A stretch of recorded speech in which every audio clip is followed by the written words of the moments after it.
नमस्कार, बहुत स्वागत है आपका। मैं हूं रीनू। बिग ब्रेकिंग में सबसे पहले बात करेंगे छतरपुर में पंडित धीरेन्द्र शास्त्री के भाई पर धोखाधड़ी के आरोप लगे हैं। राजस्थान की महिला ने धोखाधड़ी के आरोप लगाए हैं। 55 लाख हड़पने की महिला ने बात कही है। दीपेंद्र महाराज धीरेन्द्र शास्त्री के चचेरे भाई हैं। बागेश्वर धाम में प्लॉट देने के नाम पर राशि ली गई थी। पीड़ित महिला ने एसपी से शिकायत की है। और आप ये देखिए कि लगातार छतरपुर में पंडित धीरेन्द्र शास्त्री के जो चचेरे भाई हैं उनसे जुड़ी खबरें सामने आ रही है। और एक बार फिर से पंडित धीरेन्द्र शास्त्री के भाई पर धोखाधड़ी के आरोप लगे हैं। राजस्थान की महिला ने धोखाधड़ी का आरोप लगाया है। 55 लाख रुपए हड़पने की महिला ने बात कही है। दीपेंद्र महाराज धीरेन्द्र शास्त्री के चचेरे भाई हैं जिन्होंने महिला से 55 लाख रुपए हड़प लिए। उन्होंने महिला को जमीन दिलाने की बात कही थी और प्लॉट देने के नाम पर यह राशि ली गई थी और अब प्लॉट नहीं दिया गया, जिसकी शिकायत महिला ने थाने में कराई।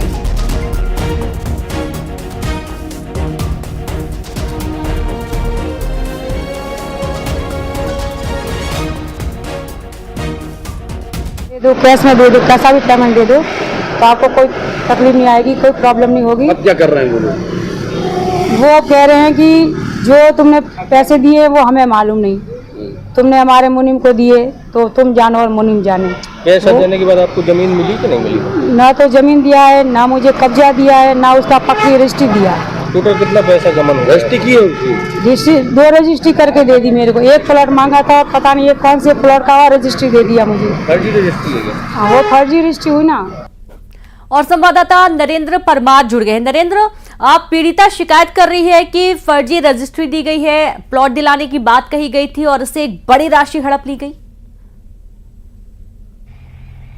देखिए, बिल्कुल जिस तरह से जो मामला सामने निकल के आया है वो बागेश्वर धाम के महाराज हैं पंडित धीरेन्द्र कृष्ण शास्त्री, उनके भाई हैं दीपेंद्र महाराज। ऐसा महिला का आरोप है कि चूंकि जो पीड़ित महिला है वो राजस्थान की रहने वाली है और उसने आरोप लगाया है कि जो बागेश्वर धाम के महाराज के जो चचेरे भाई हैं उनके द्वारा प्लाट यानी जो जमीन का जो प्लाट होता है उसको खरीदने के लिए करीब 55 लाख रुपए की ऐंठे गए हैं और 55 लाख रुपए लेने के बाद उनको प्लाट ना तो आज तक प्लाट दिया गया है ना वो जमीन दी गई है। तो कुल मिला के धोखाधड़ी का मामला सामने आया है। पीड़ित महिला भी कई बार बागेश्वर धाम के महाराज से मिली है और उनके जो मैनेजर हैं उन लोगों से भी मिली है, लेकिन जब पीड़ित महिला को कहीं भी न्याय नहीं मिला है। बात जो है वो करीब 1 से 2 महीने पुरानी बताई जा रही है, लेकिन जब पीड़ित महिला को अपना पैसा और जमीन का प्लाट नहीं मिला तो उसने आखिरकार पुलिस अधीक्षक अगम जैन से मिलकर यहां पर शिकायत की और जो उसके साथ घटना घटित हुई है उसके लिए बाकायदा एक शिकायती आवेदन बागेश्वर धाम के महाराज पंडित धीरेन्द्र कृष्ण शास्त्री के जो चचेरे भाई हैं दीपेंद्र महाराज उनके खिलाफ दिया है, जिस पर अब पुलिस जांच कर रही है और जांच करने के बाद ही यदि धोखाधड़ी का मामला पाया जाता है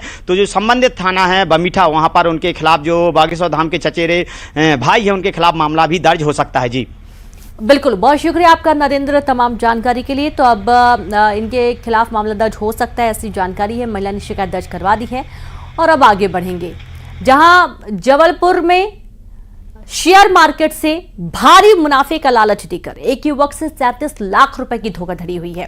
ग्वारीघाट थाना क्षेत्र में रहने वाले राजेंद्र प्रजापति को एक युवक और युवती ने शेयर मार्केट में इन्वेस्टमेंट कर भारी मुनाफा दिलाने का लालच दिया और डीमैट अकाउंट खुलवाने के नाम पर 37 लाख रुपए अपने खाते में जमा करा लिए। इसके बाद इस रकम को शेयर बाजार में नहीं लगाया गया और न ही कोई मुनाफा दिया गया। जब इसकी जानकारी पीड़ित को लगी तो उनसे पैसे वापस मांगने की कोशिश की। पहले तो आरोपियों ने टाल मटोल किया और बाद में रकम लौटाने से भी मना कर दिया। इसके बाद दोनों लापता हो गए। फिलहाल पुलिस ने शिकायत के आधार पर दोनों की तलाश तेज कर दी है। के जरिए कोई 2 मोबाइल अज्ञात व्यक्तियों के द्वारा उनके शेयर मार्केट में पैसा लगाने की वजह से उनके साथ पैसा अपने अकाउंट में जमा कराया गया और बाद में मांग करने पर या मार्केटिंग में शेयर लगाने पर उनके द्वारा जो है कोई रिस्पांस नहीं दिया गया। तो इस कारण से उसके जांच पर से 420 मोबाइल दोनों मोबाइल धारकों के विरुद्ध 420-120B का प्रकरण पंजीबद्ध कर विवेचना किया जा रहा है। संवाददाता पवन पटेल जुड़ गए हैं। पवन, 37 लाख रुपए की लूट की वारदात को अंजाम दिया गया है, पूरा मामला बताइए, क्या कुछ एक्शन लिया गया इस पर?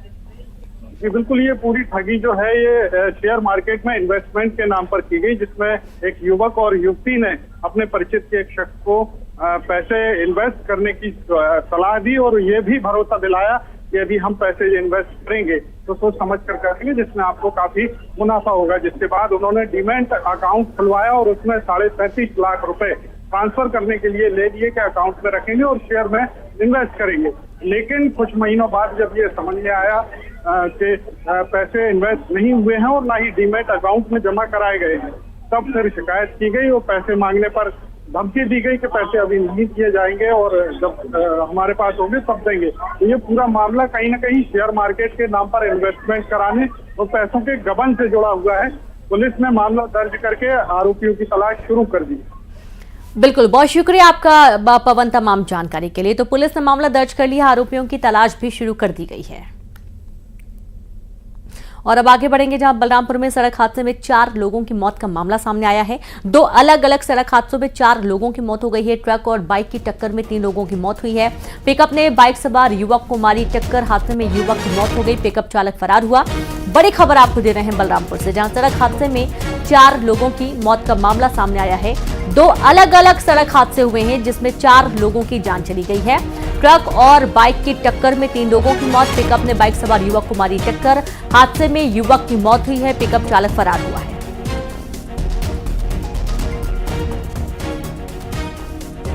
तो वहीं अंबिकापुर में हुई जोरदार बारिश, झमाझम बारिश से तरबतर हुआ शहर, लोगों को गर्मी से मिली राहत। जहां काफी समय से हो रहा था बारिश का इंतजार, सरगुजा में मानसून का लगा था ब्रेक, बारिश से किसानों के चेहरे खिले। बड़ी खबर आपको दे रहे हैं अंबिकापुर से, जहां पर जोरदार बारिश हुई है, झमाझम बारिश से तरबतर हुआ शहर, लोगों को गर्मी से बड़ी राहत मिली। काफी समय से बारिश का इंतजार हो रहा था।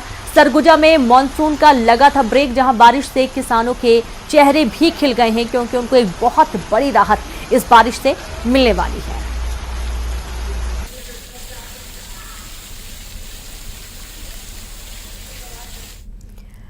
पूर्वोत्तर के 2 राज्य बाढ़ की चपेट में हैं। एक तरफ असम के 30 से ज्यादा जिले पानी पानी हो गए हैं, तो वहीं दूसरी तरफ अरुणाचल प्रदेश में कुदरत की मार पड़ी है। ईटानगर में बादल फटने से भारी तबाही हुई है, ये रिपोर्ट देखिए।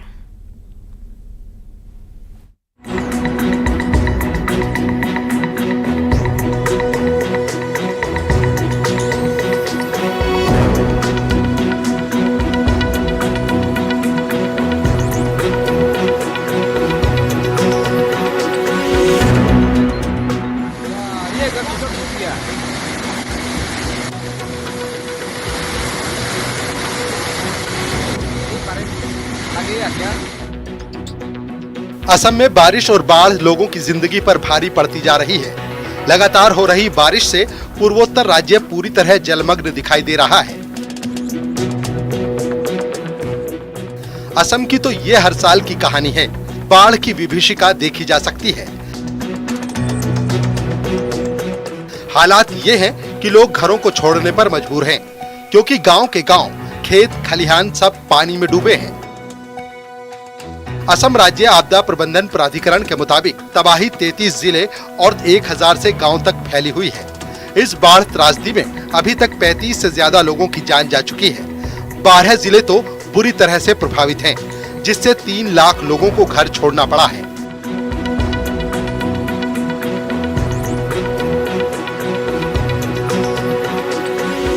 बाढ़ प्रभावित इलाकों में सरकार की लगातार नजर बनी हुई है। असम में 130 से ज्यादा राहत शिविर बनाए गए हैं। करीमगंज में सबसे ज्यादा तबाही हुई है। हर तरफ सिर्फ पानी है। करीमगंज में सबसे ज्यादा 2.5 लाख लोग घर छोड़ने को मजबूर हुए हैं।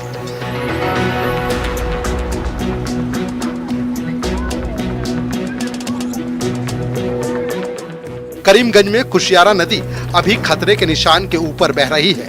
इसके अलावा डिब्रूगढ़, बारपेटा, कामरूप, बाजली, गोलपारा, नागांव, होजई, उदलगुरी, दरांग, नलबाड़ी, कछार बाढ़ की आगोश में हैं। कामरूप जिले में स्थानीय प्रशासन और एनडीआरएफ ने 54 लोगों का रेस्क्यू किया है।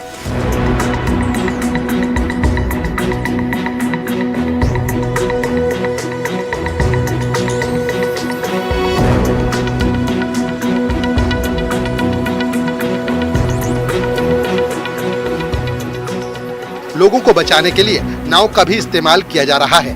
बाढ़ के बिगड़ते हालातों पर सीएम हेमंत बिस्वा शर्मा ने चिंता जताई है। राज्य में 3995 हेक्टेयर इलाका बाढ़ की वजह से जलमग्न है। हर साल ब्रह्मपुत्र नदी खतरे के निशान को पार कर जाती है।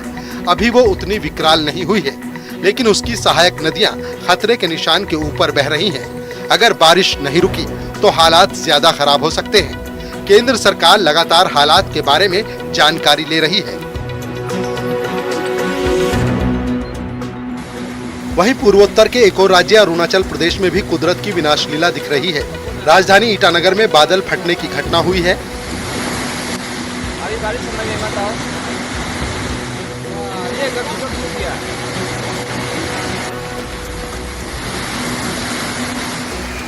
इसके बाद से बाढ़ जैसे हालात हैं। हर तरफ पानी ही पानी नजर आ रहा है। लगातार हो रही बारिश लोगों के लिए मुसीबत खड़ी कर रही है। कई जगहों पर भूस्खलन भी हुआ है। राष्ट्रीय राजमार्ग 415 के कई हिस्सों में बाढ़ आ गई है। नदियों के किनारे रहने वाले लोगों को सुरक्षित इलाकों में जाने को कहा गया है। प्रशासन ने 7 जगहों पर राहत शिविर बनाए हैं। Bureau report, news 18।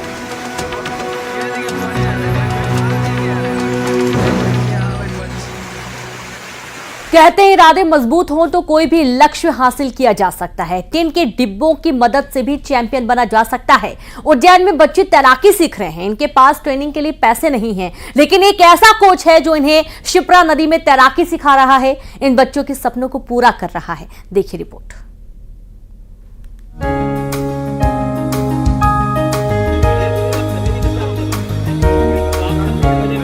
कमर में टीन का डब्बा बांधे बच्चों की ये टोली किसी शैतानी के मूड में तो नहीं। नदी के किनारे बैठे ये बच्चे आखिर क्या करने वाले हैं? कहीं इनका इरादा नदी में छलांग लगाने का तो नहीं? जी हाँ, बिल्कुल यही इरादा है। लेकिन ये कोई शैतानी नहीं, चैंपियन बनने की ट्रेनिंग है। किसी प्रोफेशनल तैराक की तरह ये बच्चे नदी में तैर रहे हैं। ये तस्वीरें उज्जैन की हैं। और ये उन परिवारों के बच्चे हैं जिनके सपने तो आसमान छूने के हैं, लेकिन पंख नहीं। इन बच्चों को तैराक बनना है और उनके लिए ट्रेनिंग चाहिए। बड़े घरों के बच्चे तो स्विमिंग पूल जाकर तैराकी सीख सकते हैं, लेकिन इन बच्चों के परिवार के पास इतने पैसे नहीं है। लेकिन कहते हैं ना, जहाँ चाह वहाँ राह। इन बच्चों के लिए भी राह निकल आई है। इन्हें एक ऐसा कोच मिल गया है जो इन बच्चों को शिप्रा नदी की तैराकी सिखा रही है। शिप्रा जी के तट पर हम लोग काफी मध्यम परिवार लोगों को भी सबको सिखाते हैं, सभी लोगों को सिखाते हैं हम तो। पर यहाँ पर काफी मध्यम परिवार के लोग ज्यादा होते हैं, क्योंकि वो स्विमिंग पूल वगैरह इनका पैसा अफोर्ड नहीं कर पाते हैं। उसी के कारण जाने में भी दिक्कत होती है बालकों को। तो हम लोग यहाँ पर हमारी तरीके से सुविधा देकर उनको बहुत अच्छे तरीके से राज्य स्तरीय, नेशनल वगैरह पर भी हम बच्चों को खिलाया है। और हम लोग यही सुविधा हम बच्चों को, हर बच्चे, बालिका और बालक को देते हैं। मां शिप्रा तैराक दल के सचिव संतोष सोलंकी ने इन बच्चों को स्विमिंग पूल सिखाने का बीड़ा उठाया है। ये बच्चों को अपने अंदाज में तैराकी सिखा रही है। बच्चों के शरीर पर टीन का डब्बा बांधकर उनको शिप्रा नदी में तैरना सिखाया जा रहा है।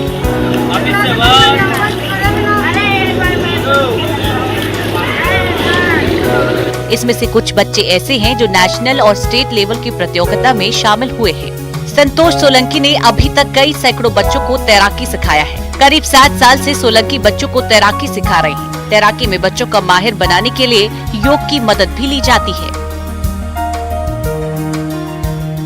अभी तक तो सैकड़ों बच्चों को सिखा चुके हैं हम लोग तैरना। आगे भविष्य में और भी तैरना सिखाएंगे। आने वाले सिंहस्थ में हम लोग इस तरीके से टीम बनाना चाहते हैं कि उज्जैन का नाम पटल पर फहराए। उसी को लेकर हम लोग कार्य कर रहे हैं। अभी कितने बच्चे हैं? अभी करीब मेरे पास 40 बच्चे हैं और फिलहाल में अभी स्कूल चालू होगा, इसलिए हम लोग कम बच्चे हैं फिलहाल।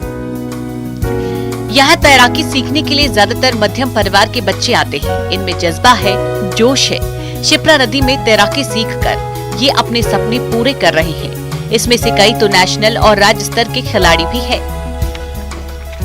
एक्चुअली मैं बहुत मध्यम परिवार से हूँ, इसी कारण स्विमिंग पूल का जो चार्ज है वो वहाँ का मैं अफोर्ड नहीं कर पा रही थी। इसीलिए संतोष भाई साहब से मिली और उन्होंने मुझे योग भी सिखाया है और स्विमिंग भी उन्होंने सिखाई। और मैं अपनी नेशनल प्लेयर हूँ और राज्य स्तर में मेरा राज्य स्तर में मेडलिस्ट भी हूँ मैं। तो देखा आपने, टीन के डब्बे बांधकर शिप्रा नदी में ये छलांग इन बच्चों के लिए ऊंची उड़ान है। ये बच्चे अपने सपने पूरे कर रहे हैं और संतोष सोलंकी जैसे कोच इनकी मदद कर रहे हैं। अजय पटवा, न्यूज़ 18 उज्जैन।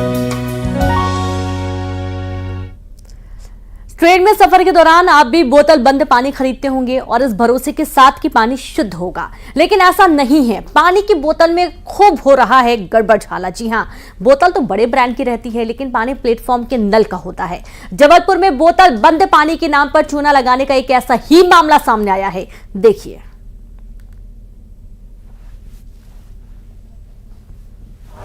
ट्रेन में सफर के दौरान प्यास तो लगती ही है और प्यास लगने पर ज्यादातर लोग पानी की बोतल खरीदते हैं, ये सोचकर कि जो पानी वो खरीद रहे हैं वो मिनरल वाटर है। अगर आप भी ऐसा सोचते हैं तो ये तस्वीरें देखिए। ट्रेन में पानी की बोतल बेची जा रही है।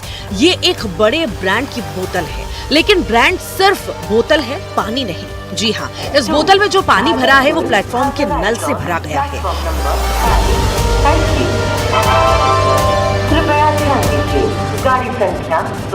ये पानी मुफ्त में मिलता है और इसी पानी को खाली बोतलों में भरकर बेचा जा रहा है। ये गड़बड़झाला जबलपुर स्टेशन पर चल रहा है।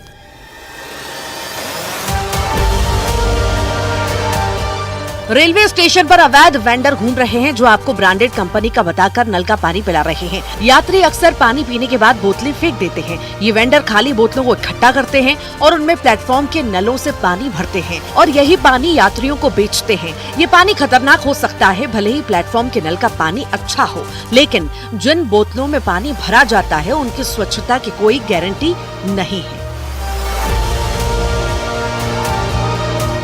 इन तस्वीरों के सामने आने के बाद जब रेलवे अधिकारियों से पूछा गया तो उन्होंने बताया कि इस तरह की घटनाएं लगातार सामने आ रही हैं। रेलवे की तरफ से तो कार्रवाई की जा रही है, लेकिन यात्रियों को भी सतर्क रहना जरूरी है। यात्री ऐसे वेंडर से कोई भी चीज ना ले जो यूनिफॉर्म में ना हो। पश्चिम मध्य रेलवे के सीनियर DCM मधुर वर्मा ने बताया कि जिस अवैध वेंडर की तस्वीर सामने आई थी उसे गिरफ्तार कर लिया गया है।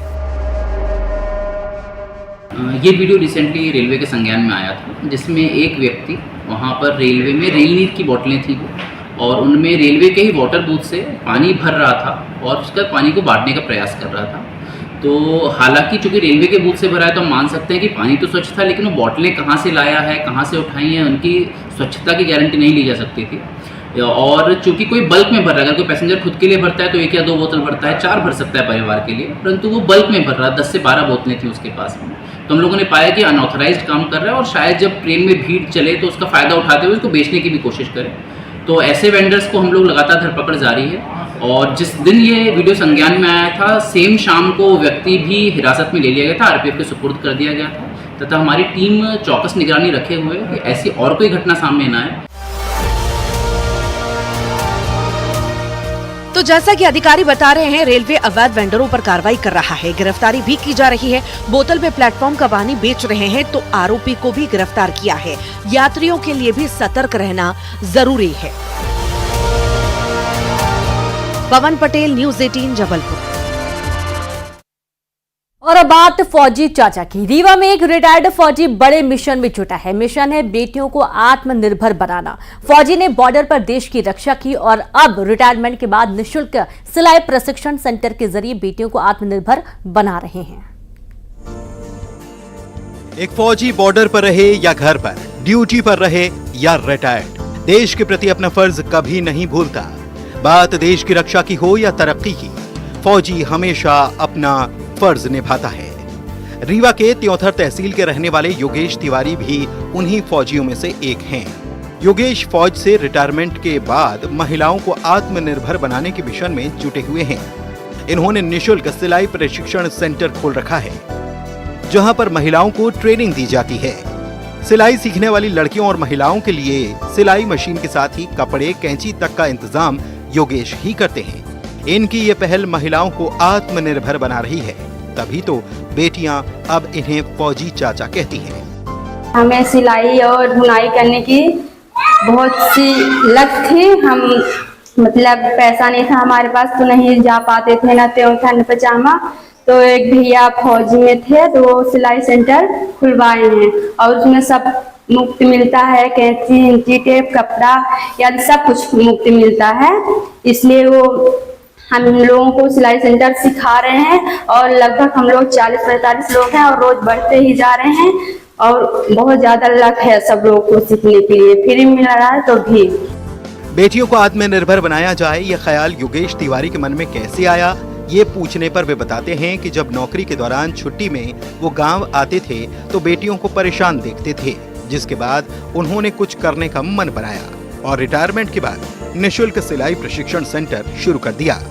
तो मेरे मन में ये हमेशा मतलब एक विचार रहता था कि मैं कुछ गांव के लिए करूं, कुछ करने का मतलब एक जुनून होता था। तो मुझे लगा कि क्यों ना सिलाई सेंटर खोला जाए और अपने गांव के लड़कियों महिलाओं के लिए कुछ आत्मनिर्भर कुछ अपने लिए कर सके। और यही बेटियां जो आज हमारे गांव में है, कल दूसरे गांव में जाएंगी, तीसरे गांव में जाएंगी, वहां भी इस चीज को मतलब आगे बढ़ाएं, आत्मनिर्भर बने। मैं एक फौजी हूं और 21 साल 4 महीने देश की सेवा किया और मैं ये पहले से ही प्लानिंग करके रखा था कि जब भी मैं कभी पेंशन आऊंगा तो सबसे पहले ये कार्य मैं करूंगा। और जब मैं पेंशन आया उसके 1 महीने बाद ही मैंने ये स्टार्टअप किया। ये मेरा ग्राम मलपार और अंजोरा के बीच में ये स्टार्टअप रहा, सिलाई सेंटर। योगेश की पहल से बेटियों को सिर्फ सिलाई की ट्रेनिंग नहीं मिल रही, बल्कि ये आत्मनिर्भर बन रही हैं। गांव की कई बेटियां सिलाई सीखना चाहती थीं, लेकिन कोई इंतजाम नहीं था। इनका कहना है कि ज्यादातर सिलाई प्रशिक्षण सेंटर त्योंथर और चाक घाट में संचालित थे, जो कि 5 और 10 किलोमीटर की दूरी पर थे। लेकिन फौजी चाचा ने अब गांव में ट्रेनिंग का इंतजाम कर दिया है। योगेश तिवारी का लक्ष्य हर 2 गांवों के बीच निःशुल्क सिलाई प्रशिक्षण सेंटर खोलने का है। ज्यादा से ज्यादा बेटियों को आत्मनिर्भर बनाने का है। ये पहल काबिले तारीफ है। बेटियां खुश हैं और योगेश की इस पहल की हर ओर तारीफ की जा रही है। हरीश द्विवेदी, न्यूज़ 18, रीवा। और चलिए अब देखेंगे 20 बड़ी खबरें तेज अंदाज में।